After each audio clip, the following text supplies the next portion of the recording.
Bonsoir à tous et à toutes. Bienvenue pour cette rencontre avec des familles d'otages. Et on a la chance d'avoir avec nous ce soir son Excellence l'ambassadeur M. Cohen, ambassadeur multilatéral auprès du Conseil de l'Europe, M. Boaz Bismuth, de la délégation de la Knesset.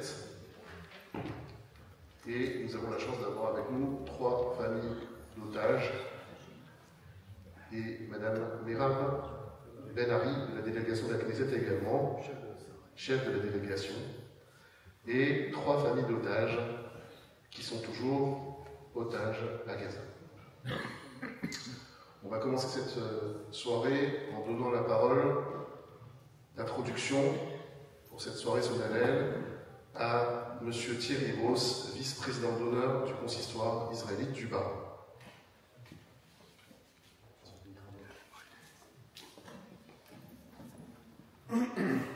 Merci beaucoup. Monsieur le grand rabbin, Monsieur le président du Consistoire et son conseil venu en force ici, Mesdames et Messieurs les présidents d'associations, particulièrement celles et ceux qui œuvrent pour Israël ce soir, je crois qu'on est tous là pour les mêmes raisons. Je voudrais saluer particulièrement les représentants de l'État d'Israël qui sont ici. Pourquoi ils sont ici? Ils sont venus avant Rosh Hashanah. Pourquoi? Parce que on a besoin d'eux à l'Assemblée parlementaire du Conseil de l'Europe. Qu'est-ce que c'est que l'Assemblée parlementaire du Conseil de l'Europe? Peu de gens le savent. C'est extrêmement important. C'est 47 pays du Conseil de l'Europe qui réunissent leurs élus nationaux, députés, sénateurs, je croiserai des députés et des sénateurs français, dans une assemblée parlementaire où tout le monde se rencontre. Ce n'est pas une assemblée qui a un pouvoir législatif, mais un pouvoir d'expression sur certains sujets de société et sur les conflits. Et je voudrais saluer donc la présence de nos députés de la Knesset,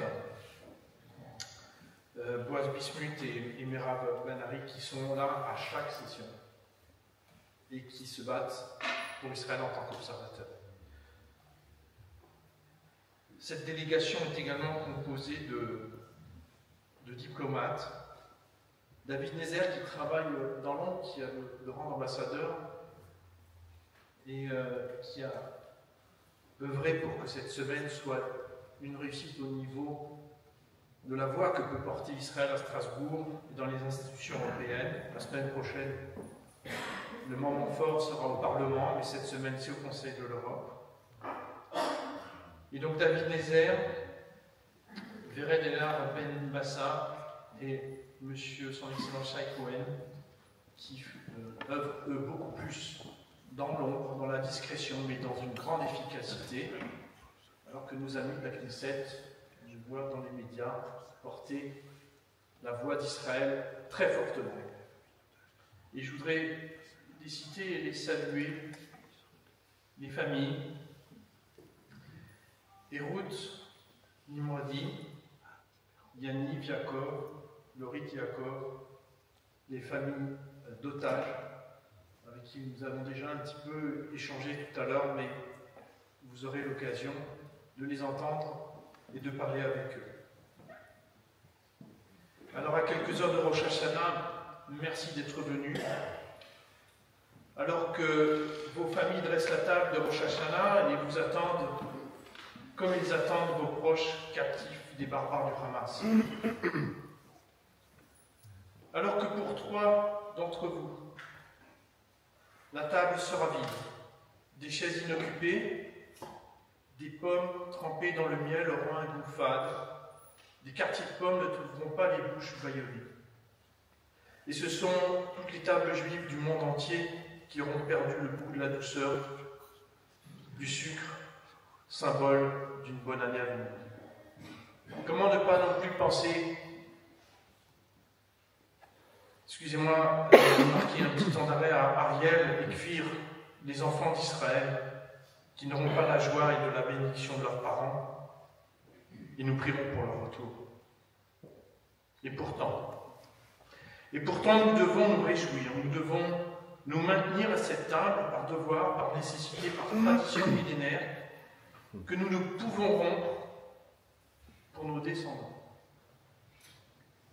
Notre peuple, malgré les malheurs qui ont jalonné son histoire, ne s'est maintenu que par son espérance. J'en parlais au téléphone hier avec Maurice, 5 minutes, entre 19h et 20h. Et que nous sommes maintenus que par notre espérance d'un monde meilleur, d'une ère messianique proche.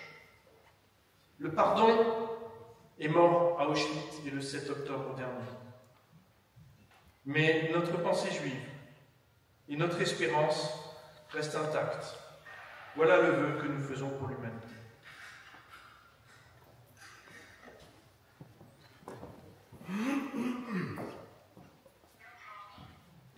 Merci Thierry. On va à présent écouter la prise de parole du président du Consistoire Israélite du Bas-Rhin, M. Maurice Daron.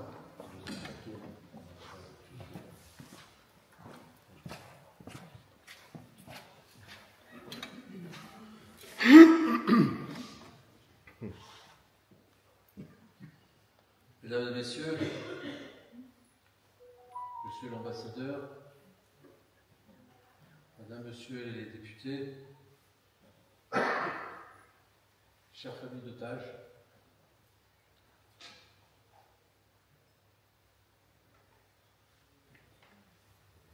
c'est pour moi un moment très émouvant de vous accueillir dans notre synagogue. Je m'excuse de cette émotion, mais je n'arrive pas un soir, quand je veux fermer les yeux, je ne pense pas aux otages et au calvaire qu'ils vivent, et à vous, les familles, qui devez vous poser des questions de leur devenir.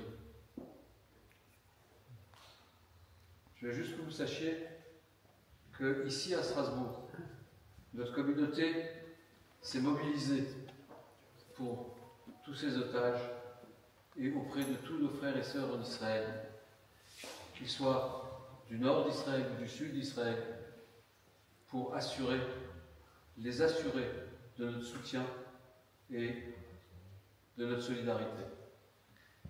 À ce titre, et je peux vous dire que dans la France de 2024, c'est pas un geste facile que de hisser le drapeau frappé de l'étoile de David sur le ponton de la synagogue, à côté, certes, du drapeau français, mais je peux vous dire que ce drapeau fait l'objet d'énormément de discussions, d'énormément de débats, et nous tenons notre cap, parce que ce drapeau signifie notre soutien à vous, les familles d'otages, et à l'État d'Israël dans le combat qu'il mène. Et nous savons que ce combat existentiel que vous menez, ce n'est pas un combat existentiel pour l'État d'Israël seulement. C'est un combat existentiel pour nous les Juifs, dans le monde entier, pas qu'à Strasbourg, pas qu'en France, dans le monde entier. Mais c'est également un combat existentiel que vous menez pour tous les États qui veulent vivre en toute liberté et en pleine démocratie. Ce que l'État d'Israël a subi, c'est une attaque à la liberté, une attaque à la démocratie. Ce que nous avons vu dans les jours qui ont suivi cette attaque du 7 octobre, c'est cette libération de la parole antisémite dans le monde entier. Et cette parole antisémite signifie juste une seule chose, c'est que ce qu'on veut atteindre ici, ce qu'on voulait atteindre ici, pendant longtemps j'ai posé cette question, avons-nous compris ce qui s'était passé le 7 octobre et ce qu'il arrivera après ce 7 octobre? Eh bien oui, nous avons compris, chers amis. Ce que nous devons comprendre, c'est que on cherche absolument à éteindre notre identité. Et moi, personnellement, président du Consistoire, je vous appelle à renforcer votre identité. Parce que votre identité, que vous soyez religieux, que vous ne soyez pas religieux, que vous soyez gros, maigre, femme, homme, c'est votre identité juive qui est cherchée et qu'on cherche à atteindre. Et c'est celle-là que vous devez préserver. Et pour cette raison, pour la préserver, pour arriver à la préserver, vous devez rester fort dans votre identité. Je vais terminer avec quelques mots en hébreu, parce que je ne suis pas sûr que les familles d'otages aient tout compris de ce que j'ai dit. Mais je vais juste leur dire quelque chose qui, à mon sens, est très très émouvant pour moi. Et j'espère qu'ils le recevront bien. אני מקווה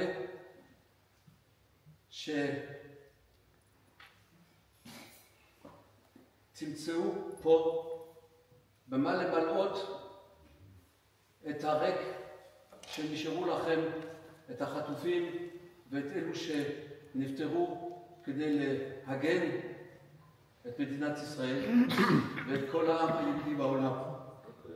תודה רבה.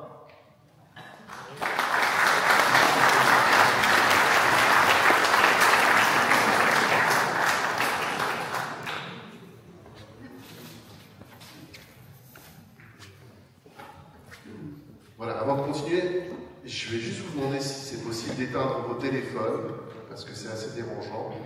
Si c'est possible de mettre vos téléphones sur silencieux, s'il vous plaît.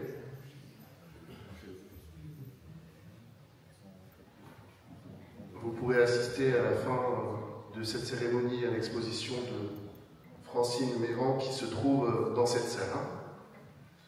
On va à présent passer aux prises de parole. Et je vais appeler son Excellence l'ambassadeur, M. Cohen, ambassadeur multilatéral auprès du Conseil de l'Europe.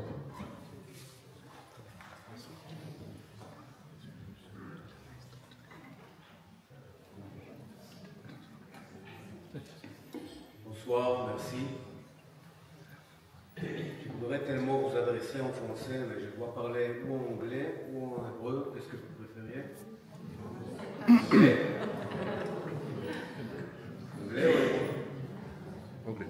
Anglais.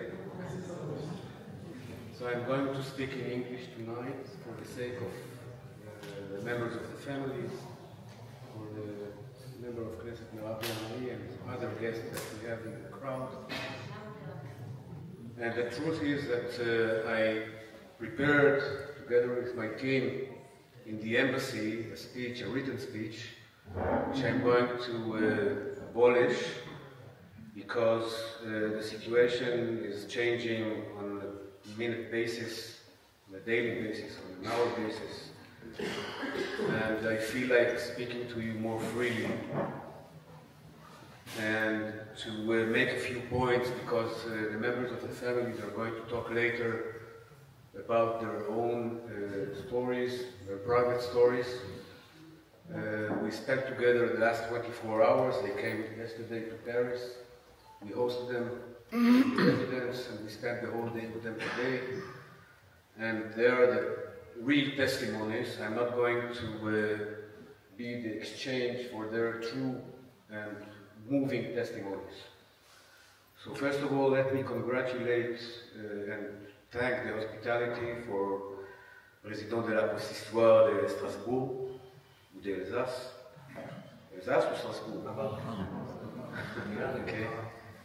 The organizer of the event, Thierry,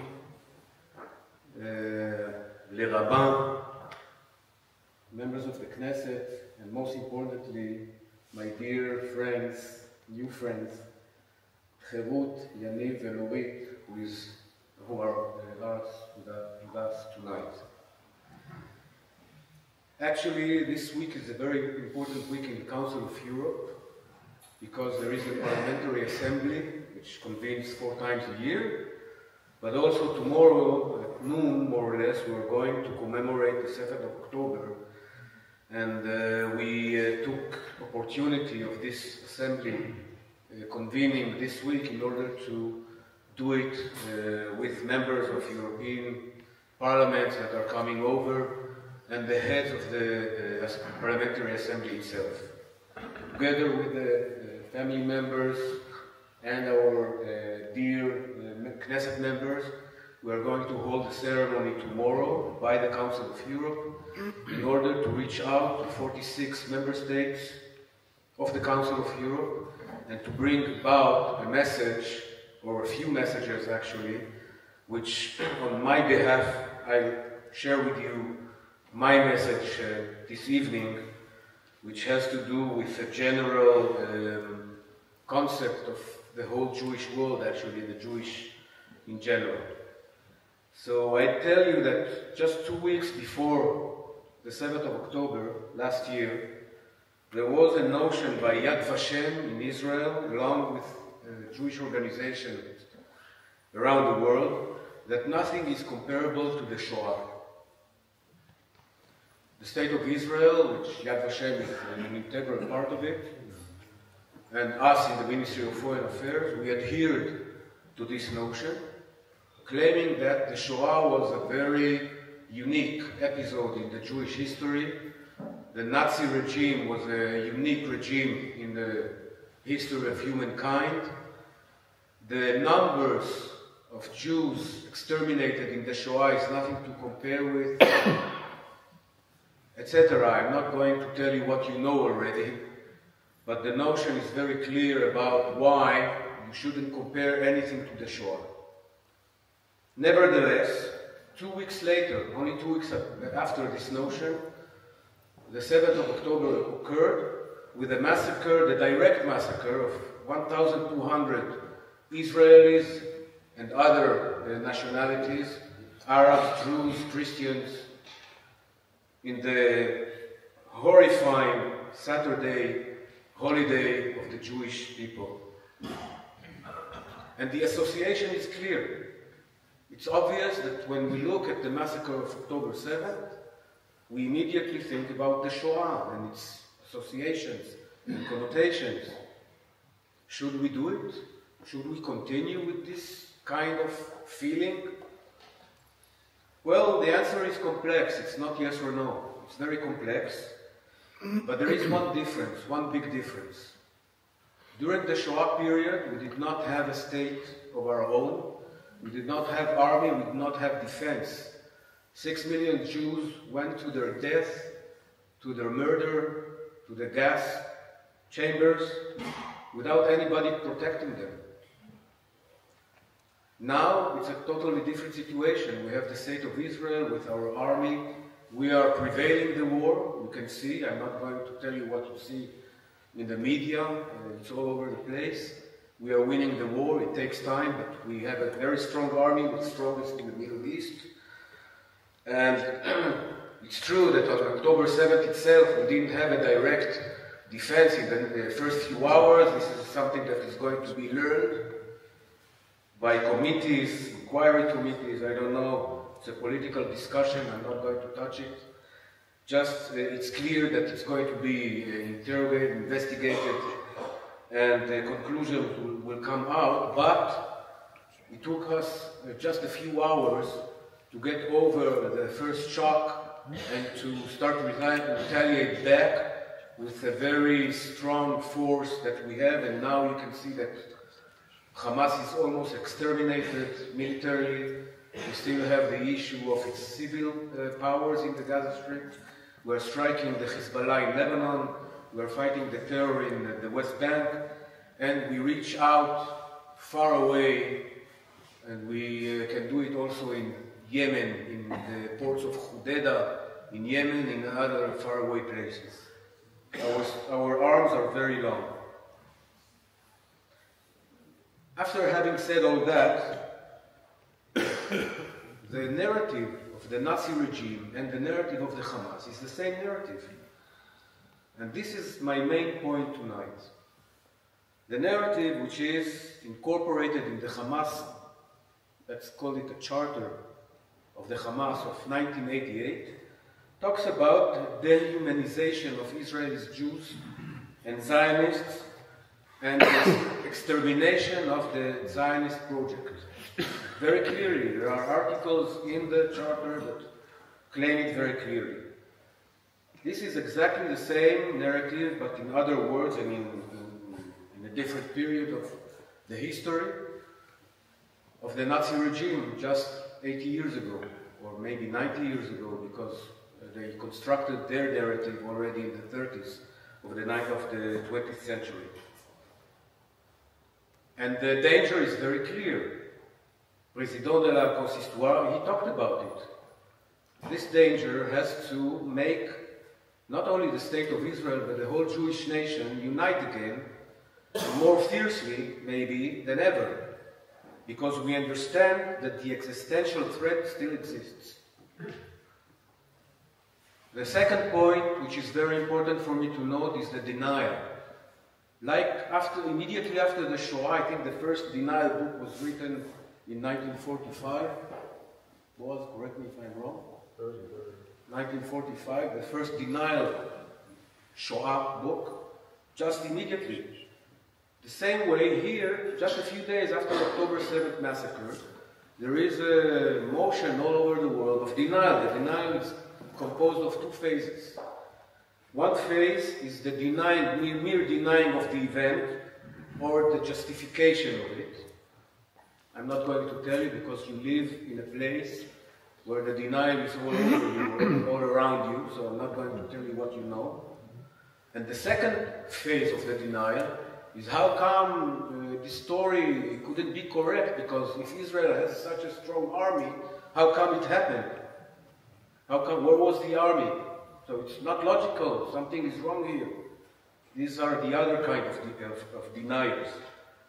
The denial is the most dangerous phenomenon that we are facing.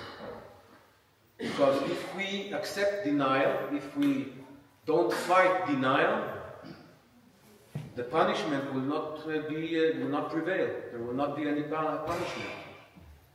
We are punishing the terrorists, but we believe that all the world, at least all the Western world, like-minded states around the world, should do the same and should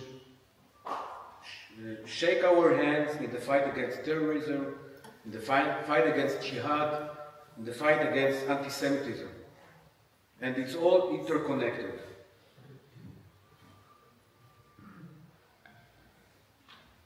This is actually an existential threat to the whole Jewish nation, not only to the state of Israel. It's true that in Israel today there are approximately 8 million Jews living relatively safely. Let's say the truth. In spite of the 7th of October, in spite of the missiles and the rockets and everything, you can go to Tel Aviv or to Jerusalem, you can sit in a cafe or a restaurant, and you can have more or less a normal life. It's not such in the south and in the north, because we're still talking about over 100,000 people who are displaced, who have to return to their homes, mostly in the north now. In the south it's returning to be normal gradually, 70%, if I'm not wrong, returned already. In the north it's different. But also there we are striking the Hezbollah fiercely, and we believe that in a few days or weeks we'll be able to start the recovery also of the northern border, of the northern area of the border. These are my messages for you today. This is my first visit to Strasbourg as ambassador for multilateral organizations in France. I cover also other organizations, but one of the most, maybe the most important event for me is this visit in Strasbourg. In the Council of Europe today we spent there half day with visits, meetings, including with the President of the Parliamentary Assembly. And today is an important day with the event that I mentioned before. So once again, I would like to thank the organizers, the local Jewish authorities, and of course our guests from Israel that came along, and they are going to share with you in a moment their personal experiences. Thank you very much. Don't applaud me, please. No hand clapping. Thank you.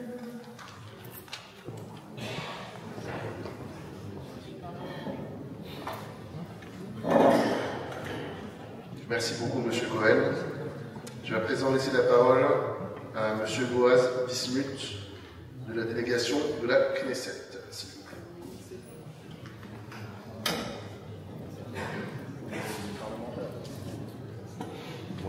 Okay.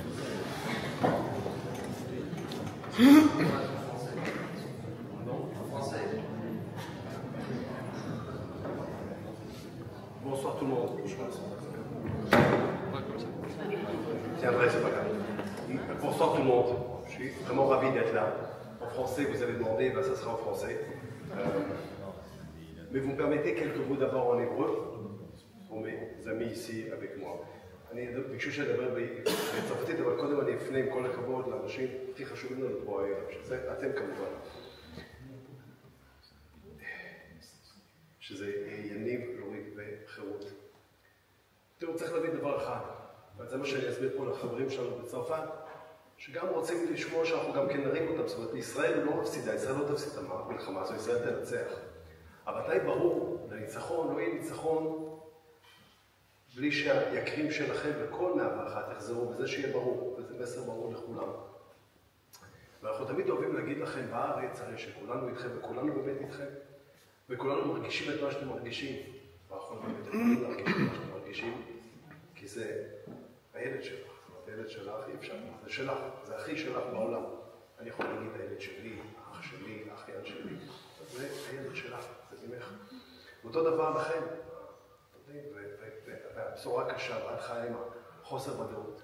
עכשיו אנחנו, מירב, אני, השגריר כהן, כולנו כאן, היהודים כמובן שיש סולידריות, הם יחיו עם איך נקרא לזה, עם הצלקת המדממת. יש נניח שהדור שלנו יסחוב צלקת, אני קיוויתי מאוד שכשאני אעשה את חיי, אני אעשה מלחמת 6 ימים, עם אנטבה, זה הדברים שאני אקח איתי.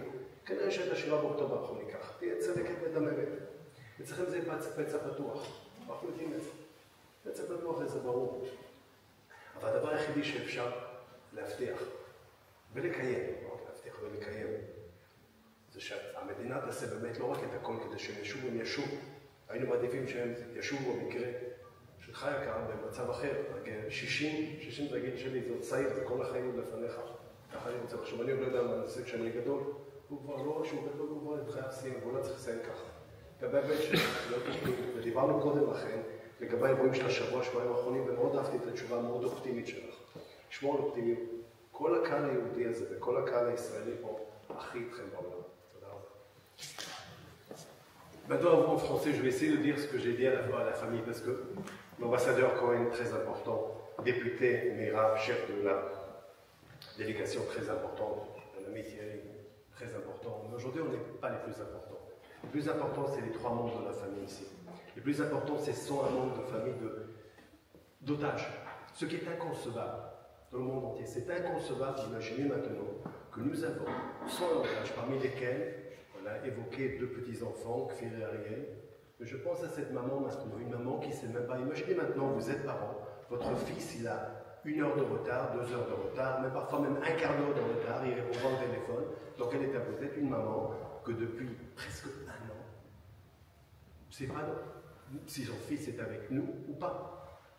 Inconcevable de penser aujourd'hui que des organisations internationales, celles pour qui on donne des fonds, je pense par exemple à la Croix-Rouge, important, humanitaire, très important, n'ont même pas visité nos otages.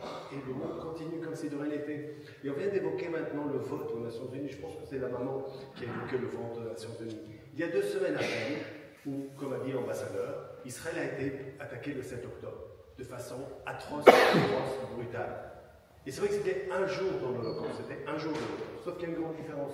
Nous avons un État et nous avons une armée. Alors qu'est-ce que fait une armée? Une armée défend, c'est l'armée de défense, ça, l'armée de défense d'Israël. Et il y a les Nations Unies, si vous voulez. L'Assemblée Générale des Nations Unies va voter pour un embargo contre l'armée israélienne. Finalement, ça veut dire quoi? Ça veut dire que le juif n'a pas le droit de se défendre, parce que c'est un peu ça l'interprétation de ce vote. Et seul, parmi 193 pays aux Nations Unies, seuls 14 votent contre. Alors l'Angleterre, merci beaucoup, les Anglais, ils se sont abstenus. Merci beaucoup aux Suédois, ils se sont abstenus. Merci beaucoup aux Allemands, je pense aussi. La France a voté pour un embargo contre Israël. Mais la honte, la honte, la honte. Et je dirais une chose, et ça j'ai dit aussi aux familles, je vous dis aussi, à vous aussi. En atterrissant aujourd'hui à Charles de Gaulle, avant de prendre le train pour Strasbourg, je suis parti un peu au kiosque des journaux, là, regarder un peu les journaux. C'est ce que je faisais pendant 14 ans quand j'étais correspondant, j'étais journaliste à Paris. Et j'étais fier J'étais fier de regarder la une des journaux. J'étais très très fier. Parce que moi, je viens d'une nation, moi je viens d'un pays dans lequel on a une armée qui gagne. Et je regardais le titre du Figaro, Israël terrasse le Hezbollah. J'étais fier, parce que c'est ça Israël. Et il faut savoir, de la même façon que l'ambassadeur a parlé de l'Holocauste, et après l'Holocauste, il y a eu la création de l'État d'Israël, 4 ou 5 ans après, rien du tout. C'est rien du tout dans l'espace et dans le temps. Là, pareil, après le 7 octobre, les familles, les enfants vont revenir d'abord. Les familles vont revenir, parce que sinon, il n'y a pas victoire. La population du Nord va revenir, mais le Moyen-Orient ne sera pas le même. Les salopards n'existeront plus. L'Iran va avoir son chaos. Et nous, on continuera dans notre marche. Nos ennemis, probablement, on aura d'autres, dans 10 ans, dans 20 ans, dans 50 ans, parce que c'est un peu comme ça. C'est notre destin. Notre destin. Mais j'étais en Argentine, et je termine par ça, il y a une semaine ou deux, et le président argentin me dit « Mais comment est-ce que l'histoire va se terminer ?» J'ai dit « Non, c'est ça. Elle ne se terminera jamais. Parce que le juif continuera sa marche et gagnera. » Merci beaucoup. Toda rabba et Shana Tova.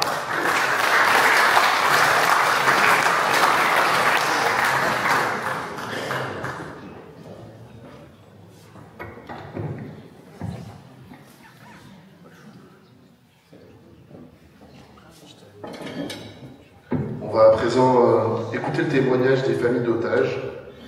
On a la chance d'avoir avec nous la famille Nimrodi et la famille Yaakov. Et on va leur laisser la parole.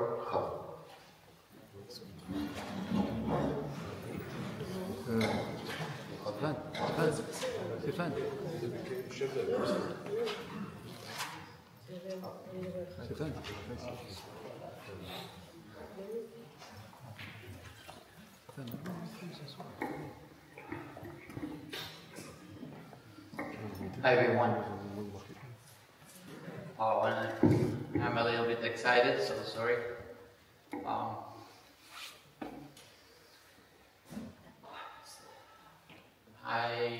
I'm Yaniv. I'm Yair's brother. Yair just got 60 last week. His birthday was last week. Oh, last week. Yesterday. Last week was even worse. We had to do a memory without a grave. We got together, the close family, with my broken mom, his broken kids, and us, just to be together and say, we don't have a grave to go to.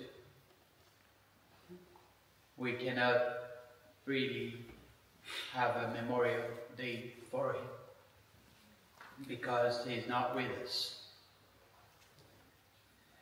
Yair and his partner and his 2 boys were all abducted from Nero's on 7th of October. That Saturday, the day before, on Friday night, they had a Simchat Torah dinner on a Kiddush on Friday. And after that Kiddush, after that dinner, the kids told my brother, we want to go sleep at our mother's house. He's divorced, and the kibbutz is a very small place. So they went to their mother's house. And in the morning, when the missiles attack started, we all thought in Israel it's only a missile attack. And it's sad to say that we are kind of used to it. But in the kibbutz, when the missile attack started, the terrorists were already in the kibbutz. And they got notifications from the WhatsApp groups of the kibbutz saying to them, you have to stay in the shelters, you have to stay in the safe room, you cannot leave.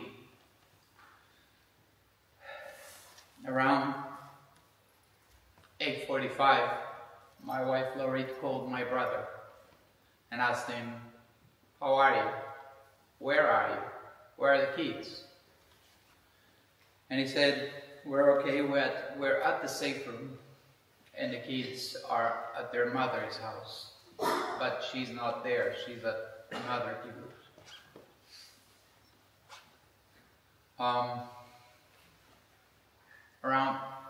After that call, around 9:20, we got a WhatsApp message from Meirav, his partner, crying for help, saying that Yaya was, sorry, I call him Yaya, that's his nickname, was injured from a bullet, and that the terrorists are shooting inside the house. And after that message, he sent another WhatsApp, short one, crying in that message, "Oh, please call the authorities, please call the police, please call someone." And then we lost communication with him. For 4.5 months, I've been traveling around the world. I went and interviewed in any place and every place I could around the world, because I really believed, and I still believe, that since Israel and Hamas are in war, since both sides are so angry, the solution will not come from Israel or Hamas. It has to come from outside. And I interviewed everywhere, even countries that I never knew that existed, trying to tell the story and trying to emphasize the horrors that happened in Israel. The terrorists came into the house, and we discovered that after a day, when we got a propaganda movie that was made by Hamas, showing how they're, as heroes, abducting people. And at that short video, you could see that they used explosives in order to blow up the safe room store in order to take them. After 4.5 months, the army came to us and told us that Yahya was murdered at the same day, at 7th of October. The kids were already came back home after 53 days with Meirav, his partner. And the stories that we heard were horrible. There were stories about the fact that the kids were held like animals in small cages, and that they were beaten whenever they cried. What they've been through over there is so hard. What we've been through as a family is so small in comparison to what they've been through. And then they came back to Israel. We were so happy.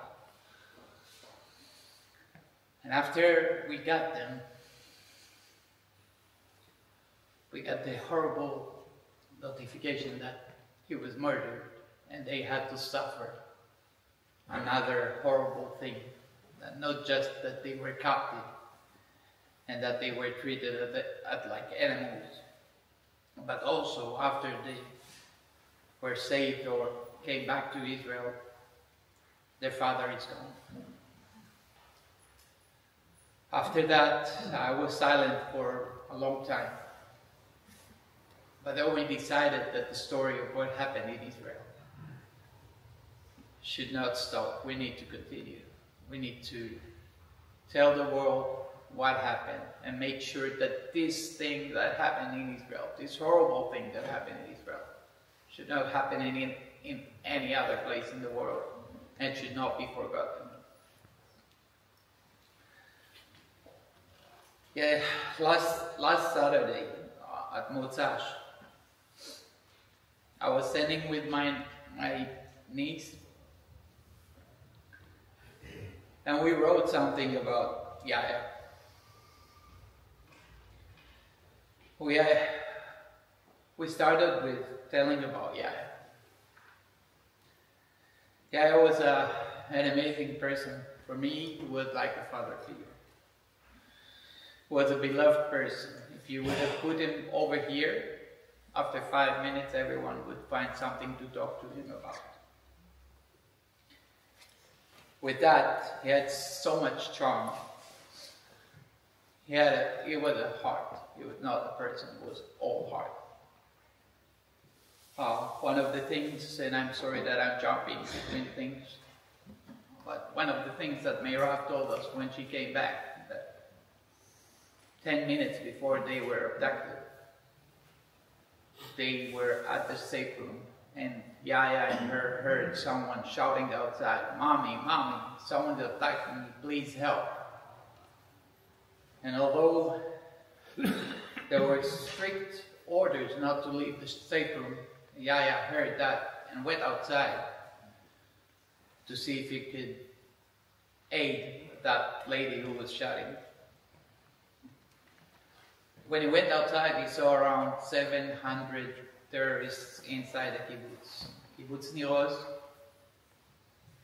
was like a place where they were bringing all the hostages to and then delivering them to other places within Gaza. The army wasn't there, so it was easy for them to do that.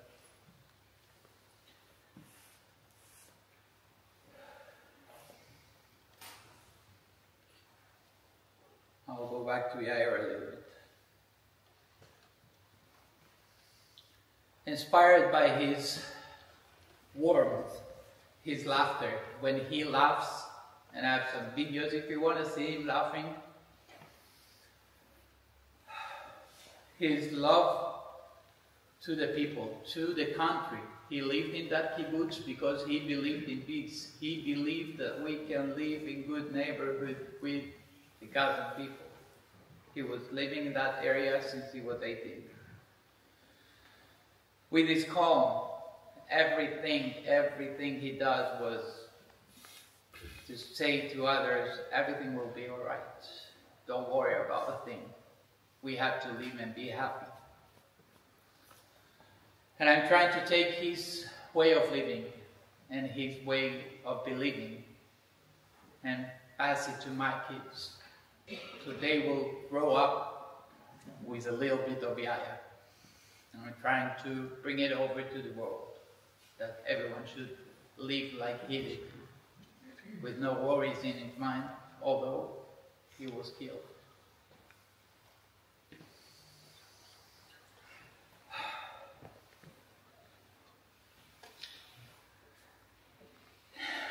So dark.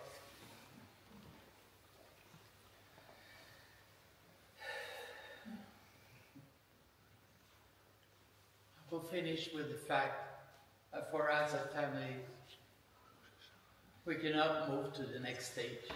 We are stuck in 7th of October. We want to recover. We want to progress in our lives, but we're stuck. And we're not politicians. We are not left or right. We are simple people who live regular lives, and we cannot start even to recover without them back in our country. My brother for burial, and the ones who are living to come back, so we could really take care of them, because that's what we planned to do if Yaya was alive and came back. That's what we're doing with the kids. But I wish for all the world, not just the Jewish community, that people will understand that the evil that resides in our world is so hard, is so bad, and it might hurt everywhere. It might attack everywhere. We have to stop that evil in any way that we can.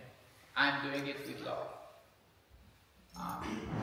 People call me a hugger, so I'm doing it with love. But it could be that that's not the right way or not. I can tell you that although I'm hurting, my soul, my inside is not broken. I'm surrounded with so many people that love us, that help us, that hug us, especially the Jewish communities around the world. Thank you so much for everything that you do for us. Without your help, without your support, we wouldn't have been able to stay alive after that.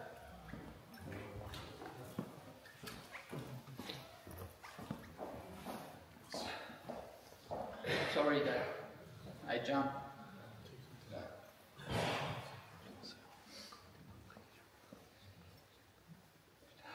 We're in a synagogue, so I would finish with a wish for my brother's birthday. Yeah, I wish that you will return home, so your loving children will start their recovery. I wish that you will come to our country, so we would have a burial in the land that you loved so much. That Mom could breathe in some kind of a relief, not a real relief, and know that there is nothing to worry about anymore because you will be buried in Israel. I wish that Shir or Eliagil can return to be children. They can recover, they can live as children, alongside the legacy of you, Yaya.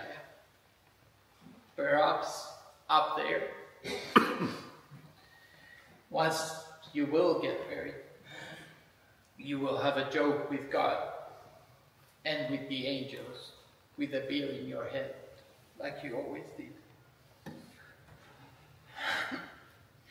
I miss you so much. Thank you for this.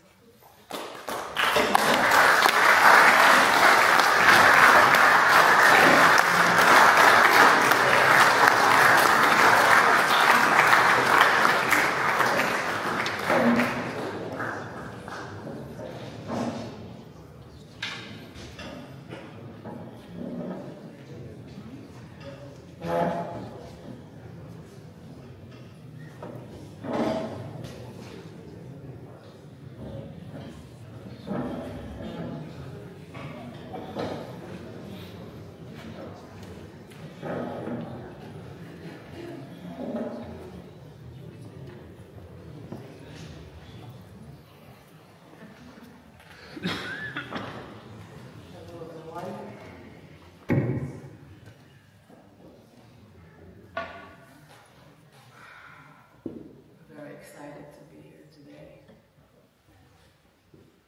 Whenever we go around the world, there is always one meeting who means the most to us, and that is with the Jewish community, where we feel home again.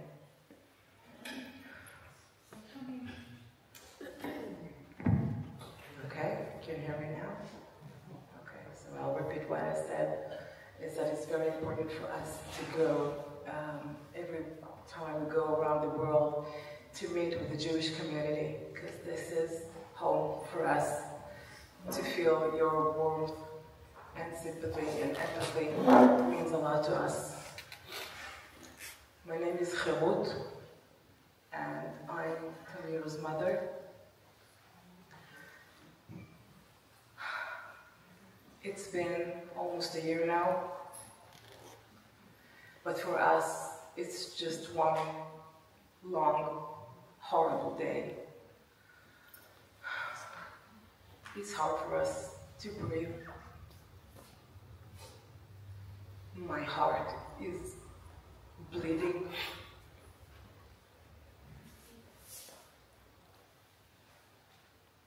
I can't even start to describe what I'm going through as a mother of an 18-year-old boy who just joined the IDF and became a soldier. Even though he's a soldier, he's just a little boy.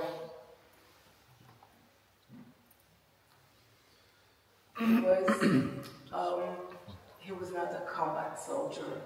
He was an education officer of his unit. And ironically, his unit was in charge of the humanitarian aid for the Palestinians in Gaza. That's why he was on the border that day.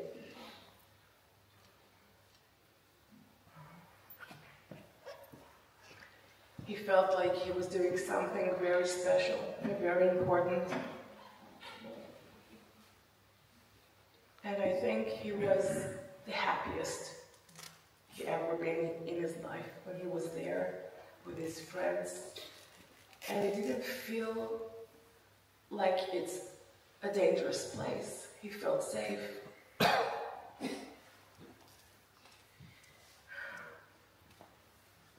And that specific day, when Hamas started to launch rockets at Israel, it was very quiet where we live. We live very close to Tel Aviv, and there was no sirens that morning. And I woke up from a telephone call, and I saw my son's name on the screen, and I didn't get the chance to answer him. But I saw a message asking me if I was okay.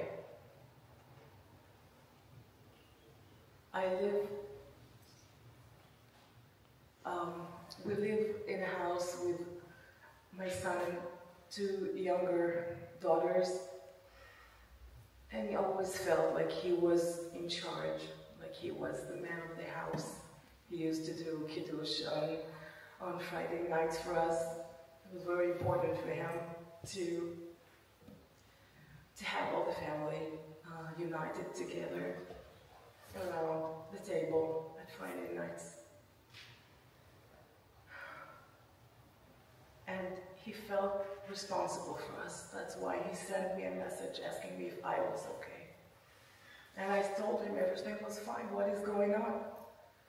He said there are rockets everywhere and it's falling on our houses.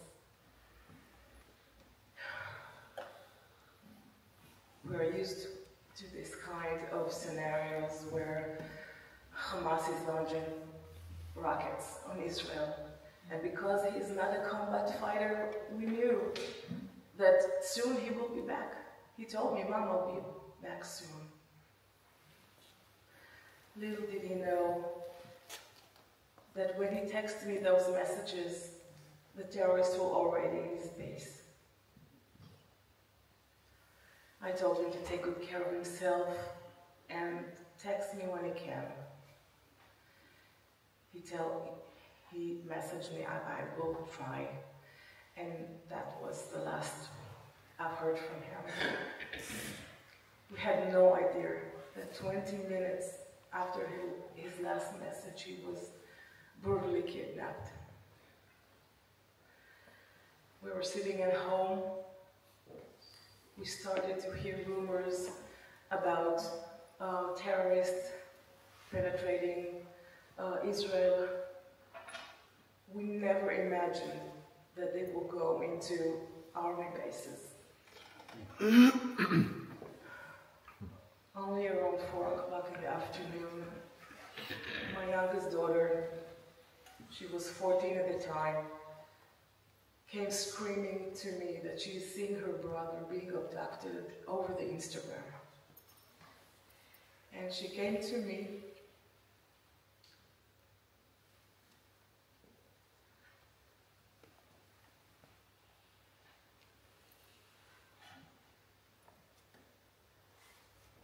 with a video where I saw my son, which I didn't recognize at first because he was so terrified.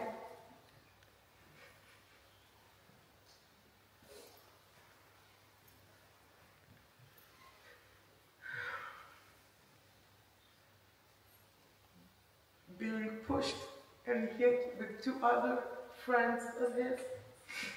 He was covering his face so they won't hit him.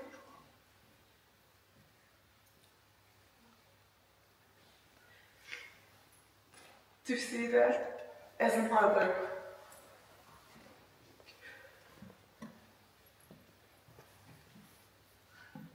when I can't reach him, I can't help him, I can't protect him.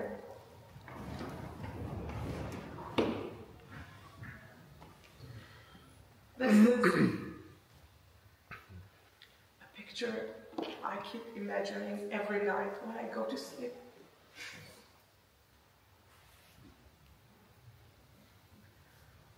And it's been over a year, almost a year now. There is no information, and there's no indication whether he's alive or not.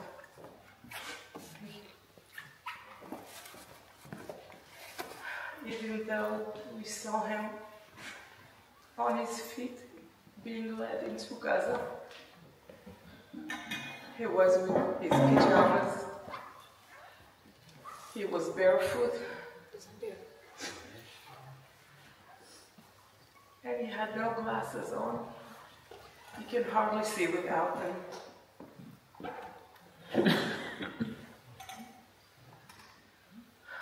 2 months after he was kidnapped, the IDF found the bodies of his 2 friends who were abducted with him. And Tamil was not there.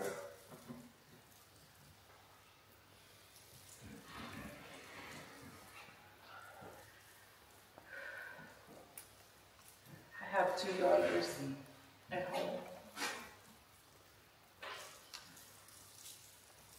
And I'm trying to stay strong for them. Trying to show them that I can fight for Tamil. And I'm fighting for them, for their future.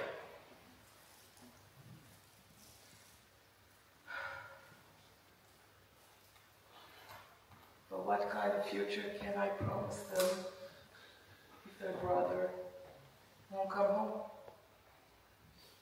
That we won't have any kind of closure to this incident.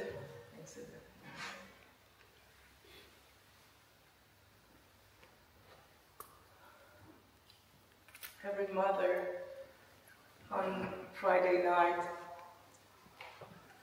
probably thinks what her children are doing, if they're meeting with other friends, if they're going on a party. And I'm sitting on Friday night and wondering whether my son is eating or being abused, or even if he's still alive.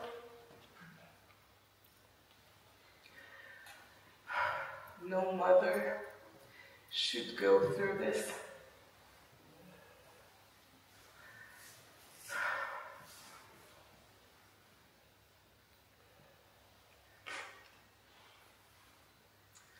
Two months after he was kidnapped, I received a box with his belongings from his base.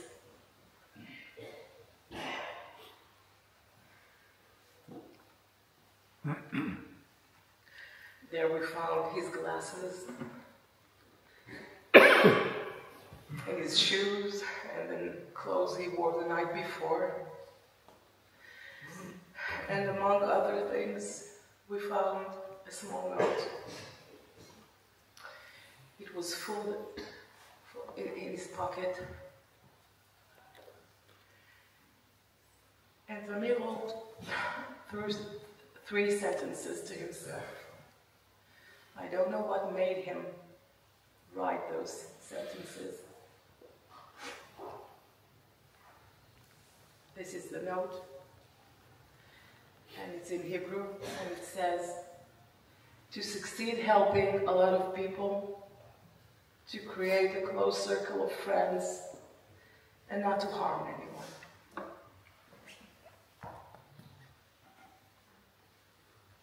And this is an 18-year-old boy, just starting his life.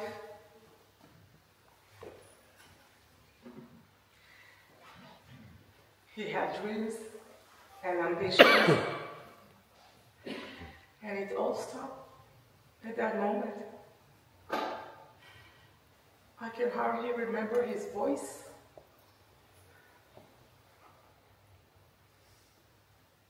How does it feel when he hugs me?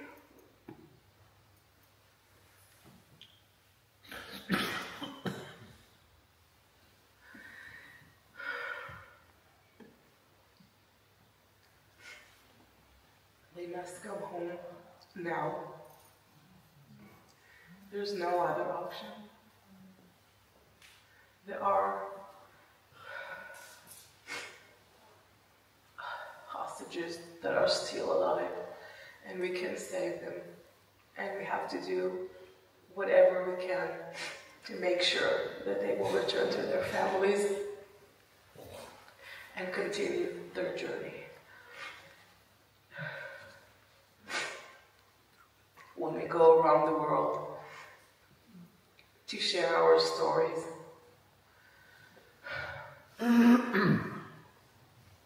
it's so hard to relive the story again and again and again.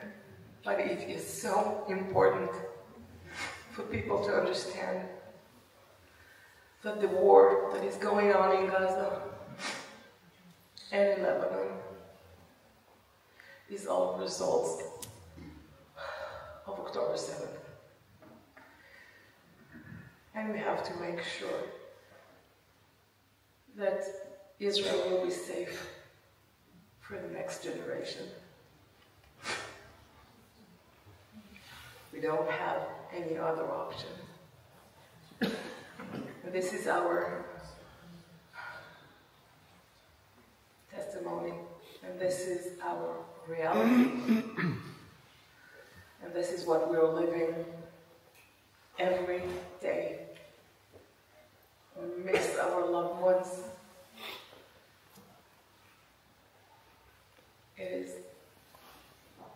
I can't explain how much it's almost impossible to breathe when you have no idea where the child is.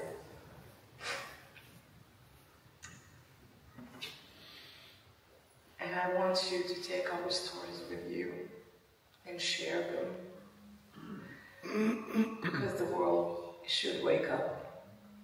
October 7th is a wake-up call for the entire world to see that those terrorist groups will not stop at Israel. They will go through Europe and America and the entire world. And we have to make sure that we will eliminate those terrorist groups and those extremists who only seek to hurt other people. Every religion has a right to exist. No one is superior than the other. We don't have to love each other, but we have to learn how to coexist together. And I really want to thank you for coming here tonight to hear our stories.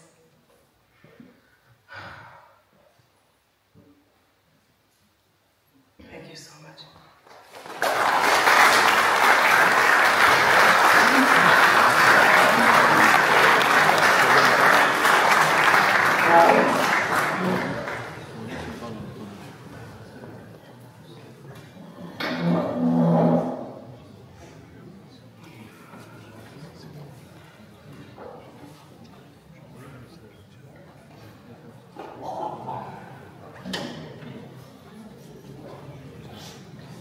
Merci beaucoup pour ces témoignages.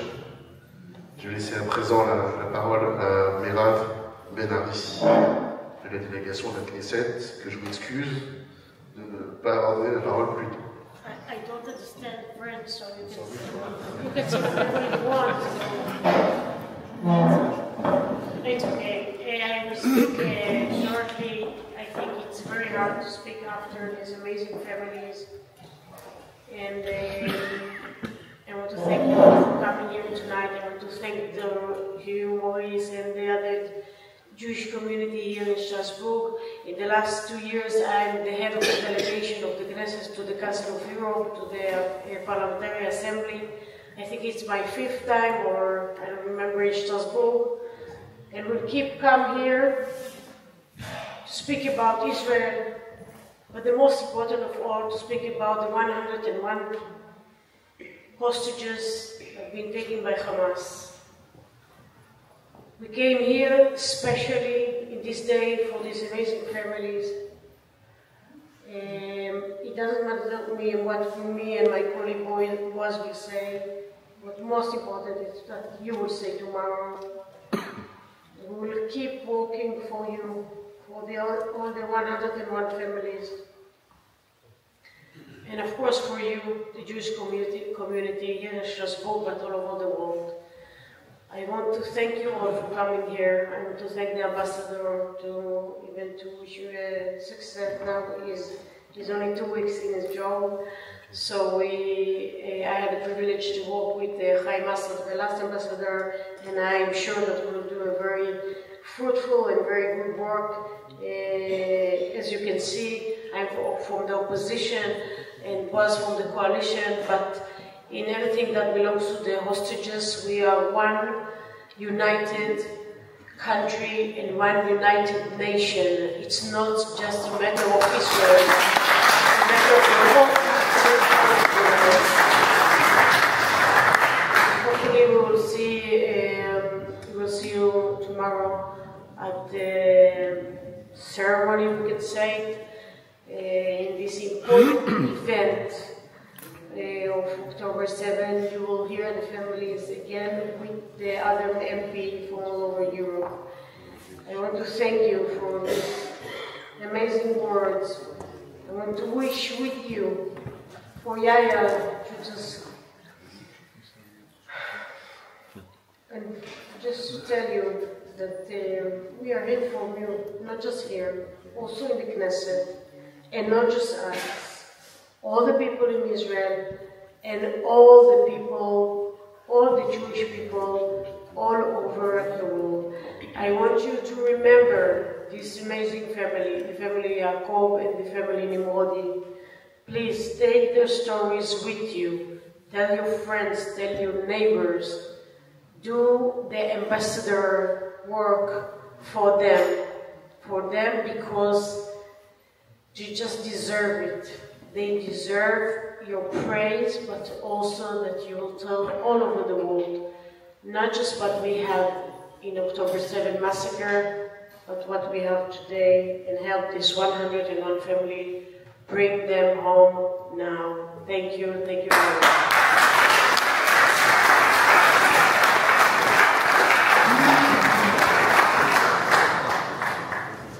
Merci beaucoup.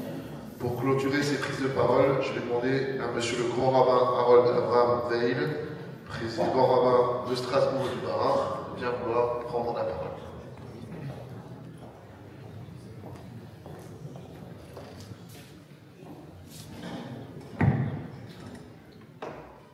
Oui.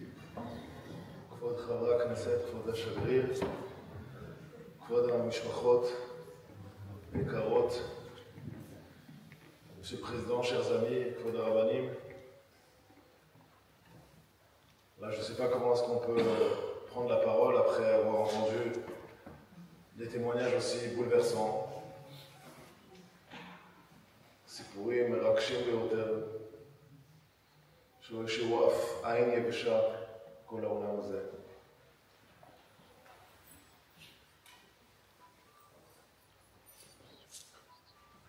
נותר לי להגיד לכם, אתם לא לבד. אנחנו איתכם כל הזמן, חושבים עליכם.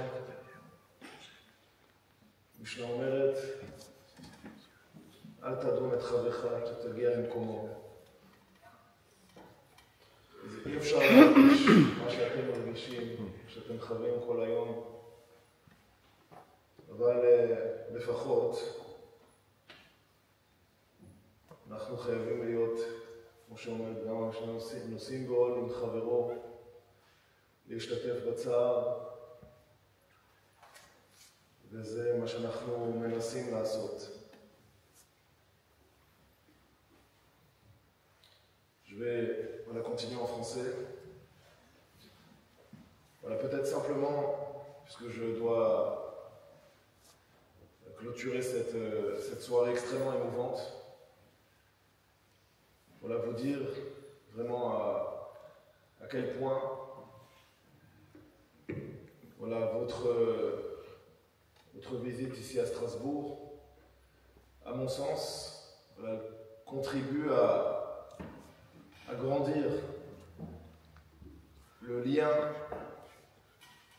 absolument indéfectible qui existe entre tous les juifs du monde.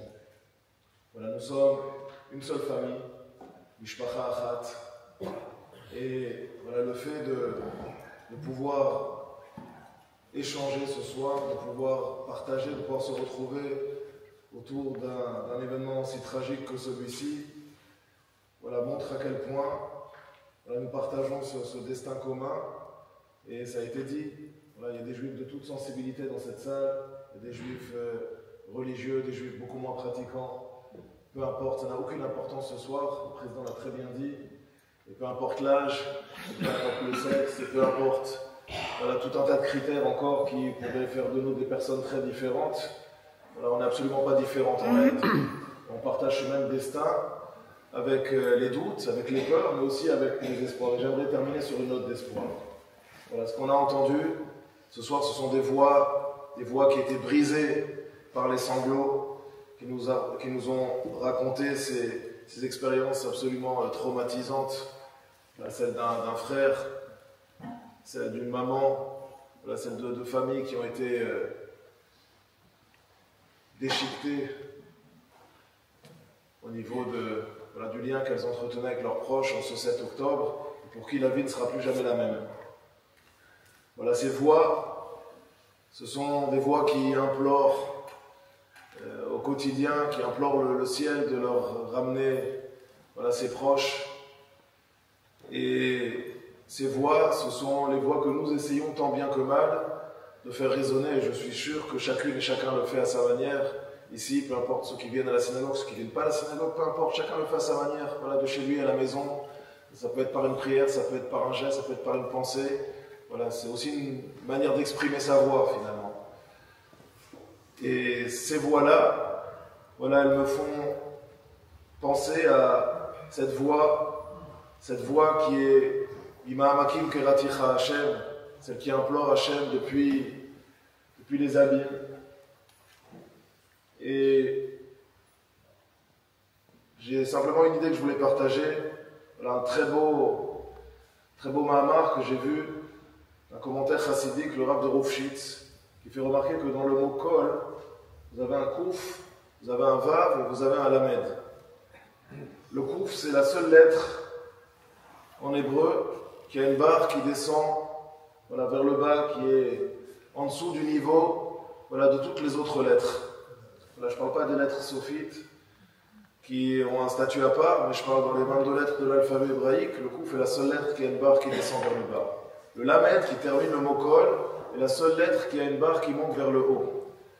Voilà, cette barre de kouf vers le bas, c'est voilà, cette voix qui implore lorsque parfois on a l'impression d'être sous terre, lorsqu'on a l'impression que le ciel se dérobe, lorsqu'on a l'impression que plus rien n'est possible, n'est accessible. Eh bien, on essaye, voilà, à notre manière, de se raccrocher à quelque chose, et on essaye du plus bas de faire retentir cette voix. La pointe du lamed, c'est la pointe qui tend vers le ciel.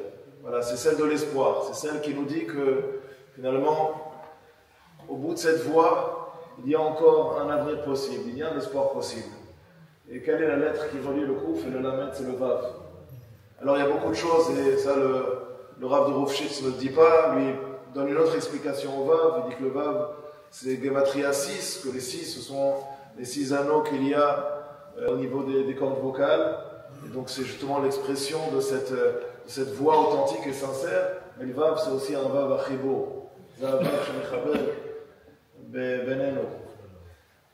Et je crois que si on est capable justement de s'unir, si on est capable de faire preuve de cette achdout, et voilà, vous allez connaître l'illustration, cher Chavra Knesset, voilà, bien que n'étant pas de la même sensibilité politique, voilà, vous montrer qu'on peut mener un même combat et même qu'on peut bien s'entendre. J'ai vu qu'il y a une grande complicité entre vous. Donc ça prouve qu'il y a des choses, et ça c'est unique, je vous assure.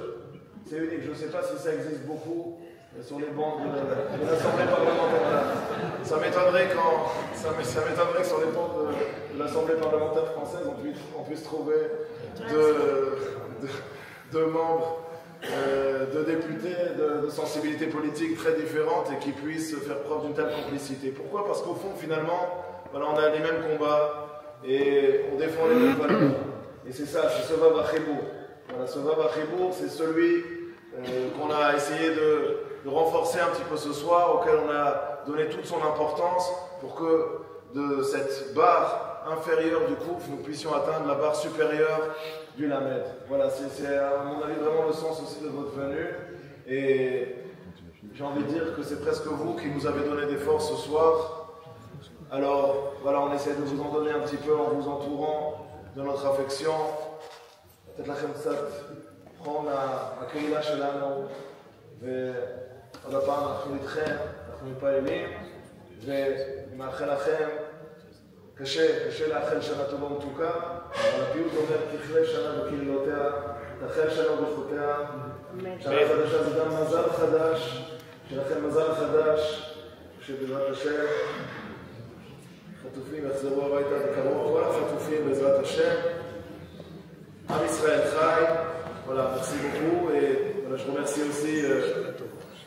remercie aussi Madame Francine Méran pour cette magnifique exposition. Il y a des tableaux qui sont, en tout cas moi personnellement, me parlent beaucoup. Je ne connais pas grand-chose à l'art. Et les premiers tableaux que j'ai pu observer qui étaient à ma droite, voilà, vous les verrez, c'est des tableaux qui disent beaucoup sur ce qui s'est passé et voilà, que je trouve extrêmement profond. Vous aurez l'occasion de les voir. En tout cas, merci pour l'organisation, merci Thierry à toi aussi pour l'organisation de cette soirée. Shana Tova.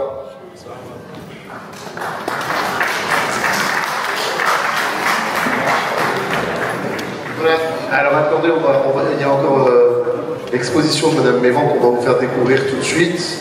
Je crois qu'on peut applaudir très fort tous les intervenants de ce soir, et particulièrement les familles des auteurs. Il y aura également une projection de film tout de suite, dans 2 petites secondes.